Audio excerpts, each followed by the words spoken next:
Buenos días, niños. Hoy vamos a comenzar la clase de sociales leyendo el tema de la Primera Guerra Mundial. Entonces vamos a poner bastante atención porque luego de terminar de leer vamos a realizar un pequeño ejercicio aplicando lo que acabamos de aprender de la lectura. Entonces comenzamos. Primera Guerra Mundial. Coloquen la fecha de hoy en su libro para que sepan que hoy fue que vimos este tema.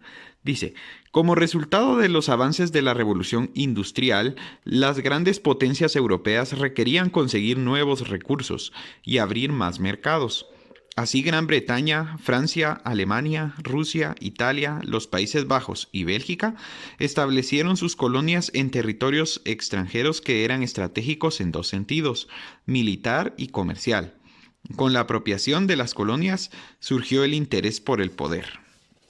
A principios del siglo XX, la política imperialista enfrentó entre sí a estas potencias, tanto en sus territorios coloniales como en Europa. El imperialismo, el nacionalismo y el colonialismo impulsaron un conjunto de características, tanto en Europa como en el mundo, entre las cuales sobresalieron el surgimiento de nuevas potencias en el escenario mundial y el desarrollo de tecnologías para la industria y la guerra. Diversas naciones se aliaron para frenar las invasiones enemigas.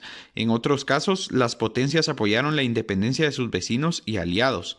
En varios momentos, las tensiones parecían a punto de hacer estallar la guerra.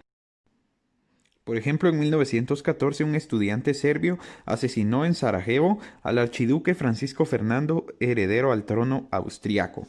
En respuesta, Austria-Hungría declaró la guerra a Serbia en 1914. Rusia apoyó a los serbios. Alemania, a su vez, declaró la guerra a Rusia y a Francia, en apoyo a Austria. Inglaterra decidió declarar la guerra a Alemania y en una semana se pasó de un conflicto local a una guerra europea. Como consecuencia, Francia, Inglaterra, Rusia se unificaron en la Triple Entente. Alemania y Austria-Hungría fueron llamados los imperios centrales. Ambos grupos se enfrentaron y dio inicio a la Primera Guerra Mundial. En la Primera Guerra Mundial se distinguieron tres fases. Guerra de movimientos en 1914. Los imperios centrales atacaron a Serbia por el sur y a Francia por el oeste. Rusia entonces atacó por el este. Sus aliados aprovecharon para atacar a Alemania y a Austria. La cantidad de batallas aumentó pero sin vencedores. Después Bulgaria y Turquía se unieron a los imperios centrales para luchar contra Rusia. Mientras tanto, Suiza, España, los Países Bajos, Suecia y Noruega se declararon neutrales. Neutrales quiere decir que no tomaron partido, ¿verdad? No pertenecían a ningún grupo. Recuérdense que en la guerra se aliaron dos grupos, ¿verdad?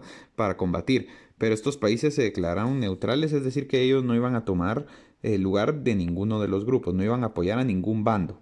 La guerra se prolongó y ninguno de los bandos logró victorias importantes. O sea, solo batallaron y lo único que hubo fueron bajas importantes, pero no lograron nada.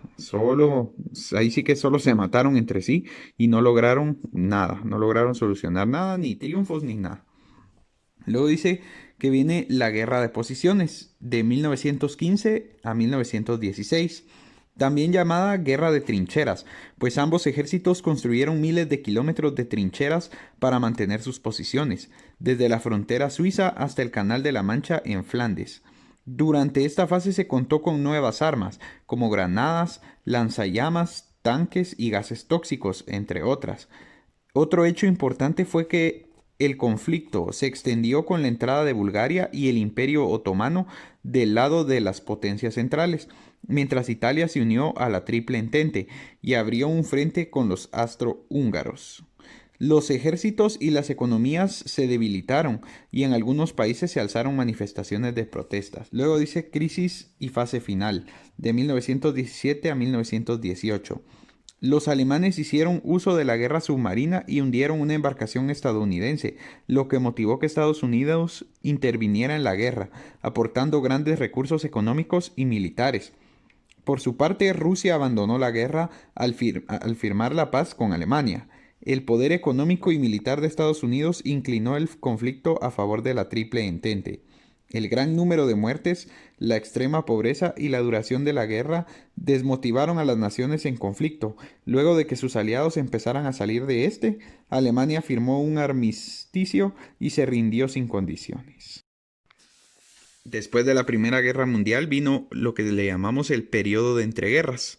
Dice, en 1919 los países en conflicto se reunieron y firmaron el Tratado de Versalles, en el cual Alemania fue declarada culpable de la guerra y obligada a pagar mucho dinero a Francia e Inglaterra.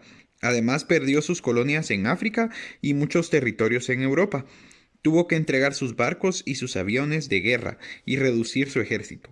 El imperio austrohúngaro se dividió en 4 estados: Austria, Hungría, Yugoslavia y Checoslovaquia. Turquía tuvo que entregar Mesopotamia, Siria y Palestina, que pasaron a Inglaterra y Francia. Polonia y Finlandia lograron separarse de Rusia. Luego dice, esta guerra se considera una de las mayores movilizaciones de tropas de la historia, debido a la magnitud y dispersión de los enfrentamientos. Los gobiernos tuvieron que reclutar a la población civil para incrementar las filas de combatientes.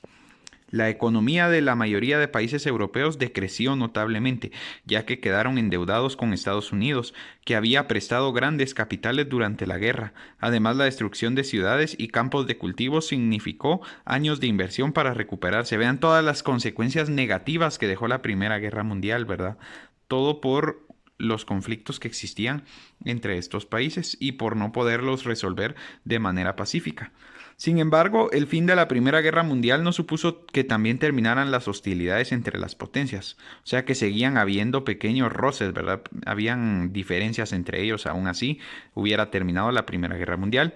Por el contrario, entre 1918 y 1939 hubo tiempo suficiente para avivar las tensiones. En lugar de usar el tiempo para ir mejorando y para ir buscando la paz, fue creciendo y fue creciendo más la tensión entre estos países, entre estas naciones. Luego dice, la Liga de Naciones, creada para restablecer la paz, fue incapaz de contener los ánimos bélicos y el estallido de una nueva guerra mundial era solo cuestión de tiempo. Luego dice, auge y crisis económica de 1920. Al finalizar la Primera Guerra Mundial, Estados Unidos se convirtió en la principal potencia económica y militar del mundo. No obstante, sufrió una crisis económica que tuvo un impacto mundial. Dice que estas fueron las consecuencias que tuvo Estados Unidos luego de la Primera Guerra Mundial. Dice, la economía estadounidense creció sin control y se producían más mercancías de las que se podían consumir. O sea que producían mucho más producto del que se iba a utilizar, ¿verdad? Entonces se desperdiciaba demasiado. Al no venderse las mercancías, las empresas entraron en crisis, los bancos no recuperaron los préstamos y muchos quebraron, miles de fábricas, negocios tuvieron que cerrar. Esto provocó desempleo masivo y depresión económica. Así comenzó la Gran Depresión de 1929 o el crack del 29.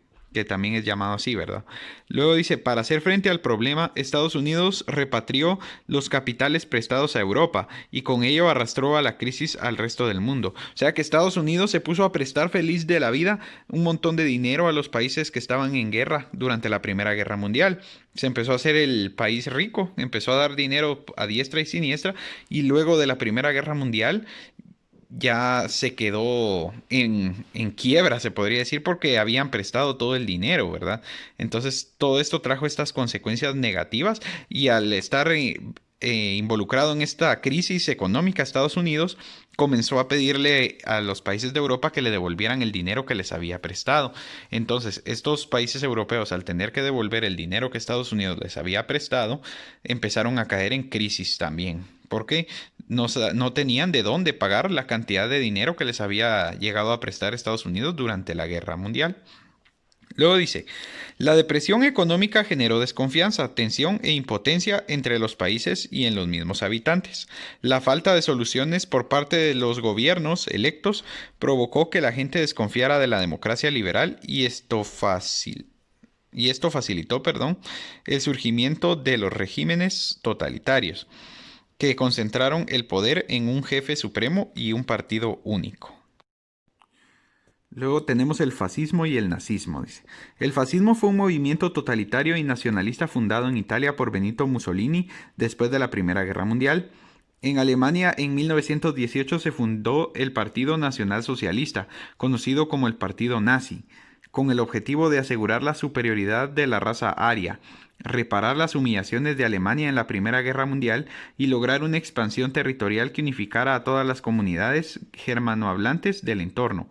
En 1933 y 34, el partido nazi dirigido por Adolfo Hitler llegó al poder, combinando la violencia con resultados electorales favorables y el apoyo de las clases dirigentes. O sea que desde que se fundó este partido político tenía como objetivo volver a la guerra, ¿verdad? Ellos querían volver a la guerra para, como que dice, obtener una revancha por las humillaciones que habían sufrido durante la Primera Guerra Mundial. Recuérdense que la Primera Guerra Mundial Alemania perdió y fue obligado a dar un montón de sus territorios al bando que le había ganado. Entonces ellos querían, como quien dice, recuperar el honor de Alemania y por eso fundaron su partido y desde que fue fundado su objetivo principal era volver a la guerra y en 1934 lograron ganar las elecciones y colocarse en el poder. Por supuesto, dirigidos por Adolfo Hitler, el líder de los nazis. Los nazis se definían a sí mismos como anticapitalistas, anticomunistas y racistas. Uno de los aspectos más atroces del régimen nazi fue la elaboración y ejecución de un programa estatal de ataque racial dirigido principalmente contra los judíos y otras etnias minoritarias como los gitanos, además de los homosexuales, los enfermos mentales y los discapacitados psíquicos y físicos. Ellos eran sumamente racistas. Ellos querían que la raza aria, que es la raza alemana, como nosotros la podemos ver, que son rubios de ojos azules, altos, ¿verdad? Querían que ellos fueran los que dominaran, los que se colocaran en lo más alto del mundo, ¿verdad? Entonces ellos veían a todos los demás como inferiores a su raza. Sin embargo, si se pueden dar cuenta, Hitler no era ario, Hitler no tenía ojos azules ni era rubio. Y aún así logró convencer a todas las personas de este partido de que la raza aria era superior. El Estado nazi o Tercer Reich impulsó el rearme secreto y una política militarista para ampliar las fronteras hacia el este. Para esta expansión se creó un poderoso ejército y se impulsó la industria de la guerra. La agresividad de Alemania hizo que a finales de la década de 1930 el mundo se encaminara nuevamente hacia la guerra. Dice, aquí tenemos a Mussolini y a Hitler en una imagen y dice todo lo que, las características que tenían ellos dos, ¿verdad? Dice que ellos practicaban una política expansionista que consideraba la adquisición de nuevos territorios como la única forma de fortalecer la nación. Tenían un gobierno autoritario y militarista. ¿Qué quiere decir esto? Que se hacía lo que decían. Si no se hacía lo que ellos decían, entonces ustedes en el mejor de los casos se iban presos, ¿verdad? Luego dice, uso de la fuerza para mantener el orden económico y social. O sea, todo estaba regido por el ejército. Ustedes tenían que obedecer y si no, el ejército se encargaba de hacerlos obedecer. Existencia de una élite y un líder capaz de someter a las masas, es lo que les digo, ¿verdad? El líder era el que los trataba de convencer a todos con sus habladurías y si no hacían caso, el ejército los iba a obligar. Subordinación de la libertad de los individuos al poder del Estado y sus dirigentes. Y fanatismo, violencia, intolerancia y odio hacia todo lo que se consideraba diferente. Es como les digo, eran sumamente racistas. Para ellos solo su raza valía. Era lo máximo, se podría decir, para ellos y consideraban que todas las demás razas éramos inferiores a ellos. Entonces, eso sería todo lo que vamos a leer por hoy. Les dejo un pequeño ejercicio para que ustedes pongan en práctica lo que hemos leído hoy. Los veo luego.